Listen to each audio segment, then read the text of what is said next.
লিবাস আরবিতে কি বলে? লিবাস। আল্লাহ বলেছেন, ও নারীরা তোমরা পুরুষদের জন্য পোশাক, আর ও পুরুষেরা তোমরা নারীদের জন্য পোশাক। পড়েন সুবহানাল্লাহ।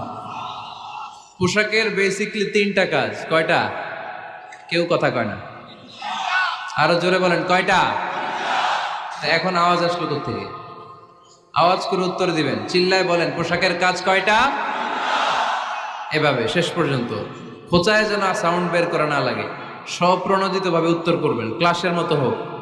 তিনটা কাজ। এক নম্বর কাজ হচ্ছে পোশাক ইজ্জতের আবরু, লজ্জাস্থান ঢেকে রাখে, ঠিক কিনা? আমাদের লজ্জাস্থান ঢেকে রেখেছে আমাদের পোশাক।